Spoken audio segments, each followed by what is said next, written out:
तो वापस से अपन बात करते हैं इसके बारे में कि कुल मिलाकर के आयनिक गतिशीलता क्या है कि जितनी ज़्यादा विभव प्रवणता देंगे उसके अनुसार उसमें गति आ रही है कि नहीं आ रही। विभव प्रवणता तो क्या हो गया, इनपुट हो गया कि आप उसमें बैटरी से उसमें विभव दे रहे हैं, परंतु अगर गति उसकी तुलना में कितनी ज़्यादा हो रही है, देखो ये आयनिक गतिशीलता आयनिक गति के समानुपाती है और इसके क्या है, व्युत्क्रमानुपाती है। तो कम से कम विभव प्रवणता पर ज़्यादा से ज़्यादा आयनों की गति होनी चाहिए, उससे उसकी आयनिक गतिशीलता क्या होगी, ज़्यादा होगी। और जितनी ज़्यादा आयनिक गतिशीलता होगी उतना ही ज़्यादा उसका ट्रांसपोर्ट नंबर भी आएगा। ये चीज़ अपन ने देख ली, उससे ज़्यादा उतनी ज़्यादा धारा प्रवाहित होगी। तो कुल मिलाकर के मैं ये कह सकता हूँ कि जो किसी भी धारा का अभिगमनांक है वो उसकी धारा के समानुपाती होगा। कितनी धारा प्रवाह, कुल धारा में से उसका कितना योगदान है। भाई कुल धारा तो विद्युत अपघट्य के अंदर ऊपर से संपूर्ण आयनों की वजह से, जैसे मैं कहूँ एक समुद्र में 1000 आयन पड़े हुए हैं, 1000 मिलकर कितनी धारा बनाते हैं, तो उसमें से जिस आयन का आप अभिगमनांक निकाल रहे हैं उसका कितना योगदान है, और उसकी आयनिक गतिशीलता और उसकी आयनिक चालकता, ये आपको ध्यान रखना होगा। ये जो ट्रांसपोर्ट नंबर है इन सब के ऊपर डिपेंड करता है। अब देखिए इस चीज़ को मैं ये भी कह सकता हूँ, एक क्वेश्चन नंबर इससे पहले एक बार सोल्व करके देख लेते हैं, आगे चलते हैं थोड़ा सा अपन। देखिए इसको थोड़ा सा मैं और इलेबोरेट कर देता हूँ कि जैसे कि मैंने आपको भी बताया कि देखिए कि T प्लस जो है वो उस आयन की चालकता, आयनिक चालकता डिवाइडेड बाई उस इलेक्ट्रोलाइट की चालकता। ठीक है भाई, इस तरीके से अपन निकाल सकते हैं। अब अगर मैं ये कह सकता हूँ इसी तरीके से T माइनस बराबर lambda minus upon lambda electrolyte. Okay, अब इन दोनों को मिलाकर के अगर मैं लिखता हूँ तो T प्लस माइनस भी लिख सकते हैं, कोई बहुत बड़ी बात नहीं है। T प्लस माइनस बराबर लैम्डा प्लस माइनस, चूँकि इसमें भी लैम्डा इलेक्ट्रोलाइट है और इसमें भी लैम्डा इलेक्ट्रोलाइट है तो इसको तो कॉमन लिख सकते हैं लैम्डा इलेक्ट्रोलाइट। ये समझिए यहाँ से क्वेश्चन आता है एग्जाम में, अभिगमनांक क्या है, और एक क्वेश्चन आप लोगों से पूछा जा सकता है। अब यहाँ से देखिए, यहाँ से क्या है कि आप खुद देख सकते हैं कि जो लैम्डा प्लस माइनस है, लैम्डा प्लस माइनस का मतलब या तो लैम्डा प्लस यानी धनायन की गति आयनिक चालकता या ऋणायन की आयनिक चालकता बराबर क्या हो जाएगा, इन दोनों को क्रॉस मल्टीप्लाई कर सकते हैं, उसका अभिगमनांक इनटू लैम्डा इलेक्ट्रोलाइट। अब ये ध्यान रखना क्या कि आपको ये ध्यान रखना है कि इसको कहाँ से निकाल सकते हैं, इसको अपन निकाल सकते हैं लैम्डा बराबर कापा इंटू 1000 अपॉन मोलरिटी। अगर मोलर चालकता है, इक्विवेलेंट चालकता है तो नॉर्मलिटी से निकाल सकते हैं या फिर दोनों चालकों से निकालते हैं। अच्छा, इसको अगर मैं बात करूं अनंत अनुता पर, किस पे बात करूं मैं, अनंत अनुता पे अगर मैं इसकी बात की जाए,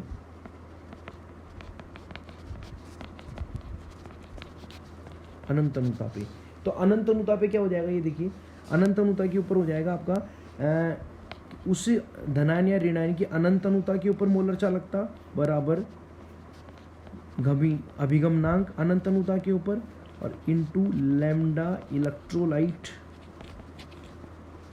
अनंत अनुता के ऊपर। तो ये एक तरीके से अपन ये कह सकते हैं कि अपन इसको निकाल सकते हैं। अब आपको पता है कि लैम्डा इलेक्ट्रोलाइट मतलब वैद्युत अपघट्य की अनंत अनुता पे चालकता कौन से नियम से निकाली जा सकती है, कोलराउस के नियम से।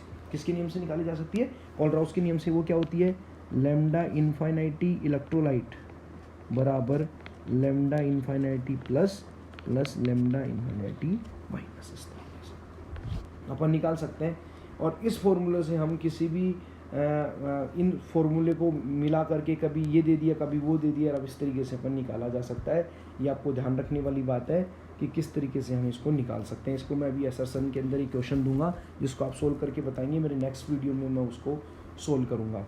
आगे देखिए अब हम बात करते हैं ट्रांसपोर्ट नंबर के प्रैक्टिकल डिटर्मिनेशन के बारे में। एक्सपेरिमेंटल डिटर्मिनेशन किस तरीके से करेंगे वो आपको यहाँ पे देखना होगा। एक्सपेरिमेंटल डिटर्मिनेशन की किस तरीके से इसकी ज़रूरत पड़ती है और किस तरीके से हम इसको निकाल सकते हैं। एक्सपेरिमेंटल डिटर्मिनेशन,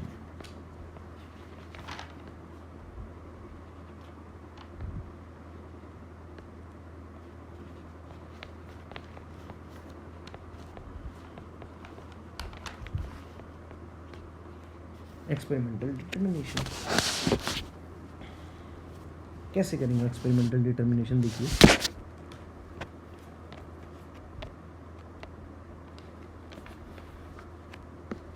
इसको एक डायग्राम से समझिए आप सबसे पहले कि किस तरीके से इसको किया जाएगा।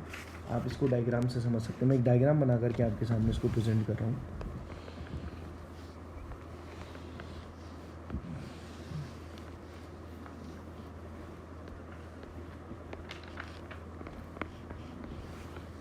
आपकी बुक में भी ये डायग्राम आपको आराम से मिल जाएगा। आप देख सकते हैं किस तरीके से मैं इसको प्रेजेंट करके बताता हूँ।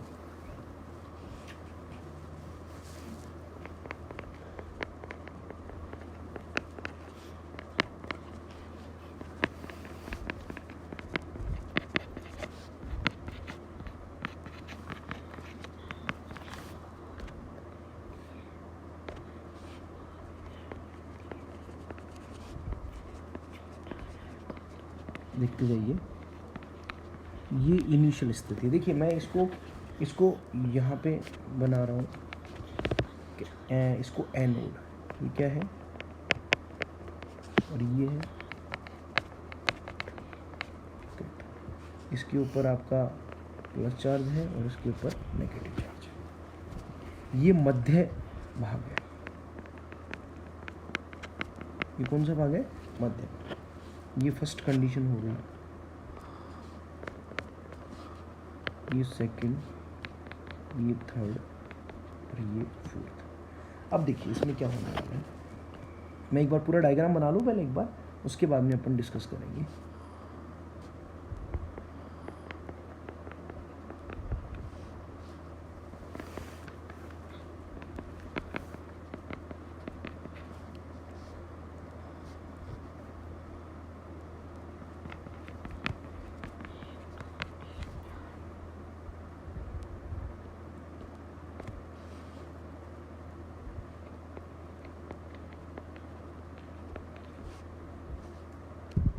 तो देखिए ये डायग्राम मैंने आपके सामने बनाया, इसमें टोटल 4 कंडीशंस हैं। आप ये मान के चलिए कि हमने इसको इस तरीके से दिखाया है कि ये एक इलेक्ट्रोलाइटिक सेल है जिसमें ये वाला जो कंपार्टमेंट है वो आपका एनोड कक्ष है और ये वाला कैथोड कक्ष है। एनोड कक्ष के ऊपर प्लस चार्ज होता है, इस पर माइनस चार्ज होता है क्योंकि इसके ऊपर एनायन को आना होता है, ऋणायनों को, और कैथोड में धनायनों को आना होता है क्योंकि धनायन अपचयित होते हैं और इधर जो ऋणायन है वो ऑक्सीकृत होता है।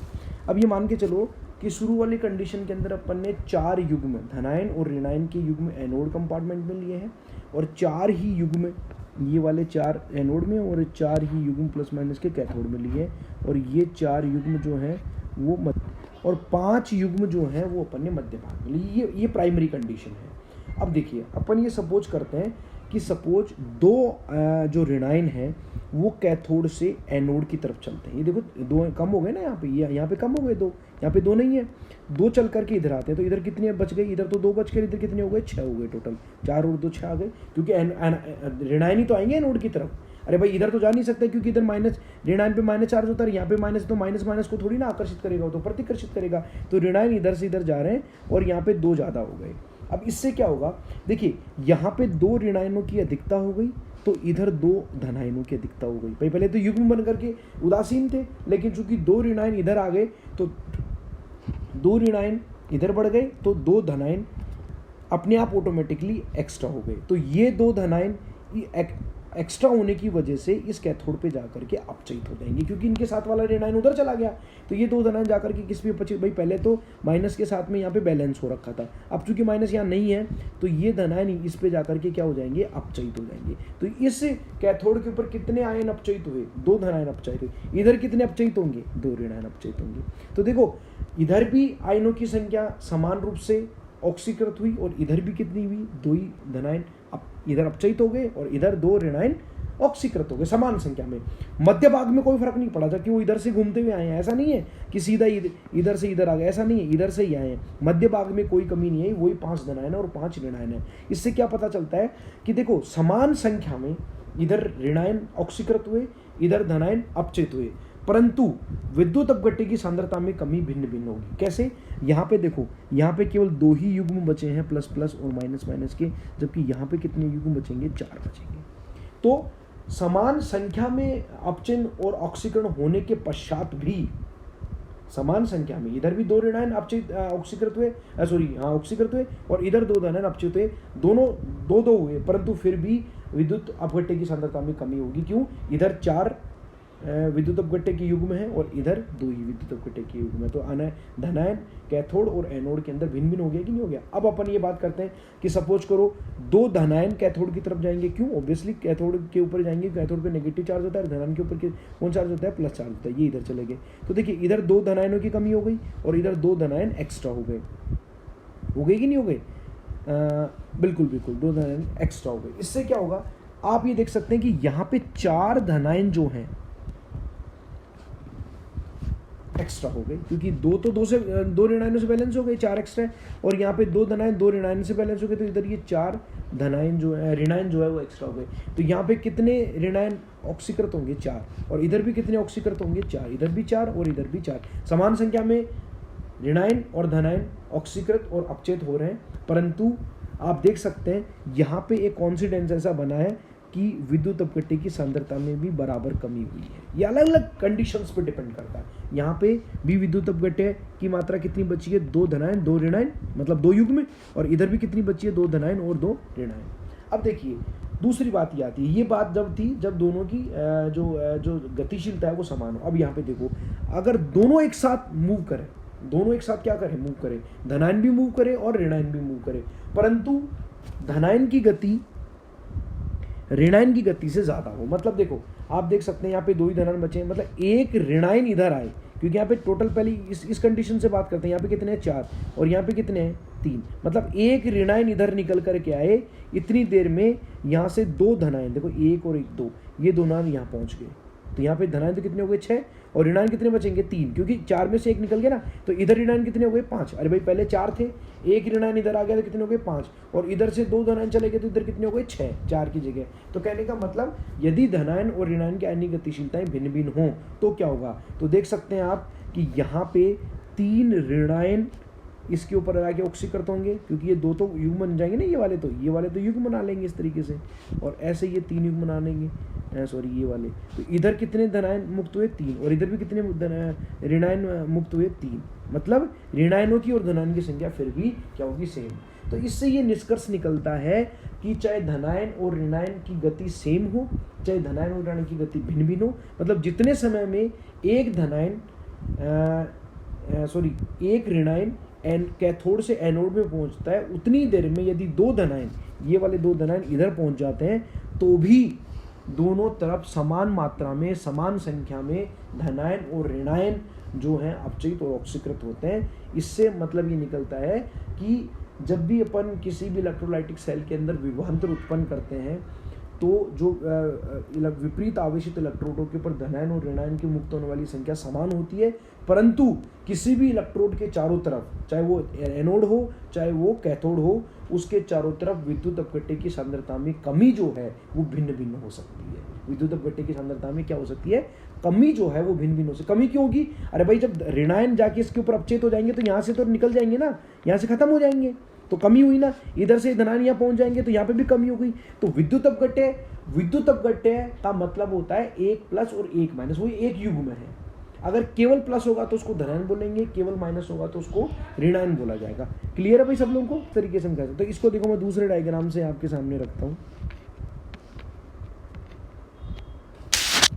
देखिए जैसे मैंने कहा,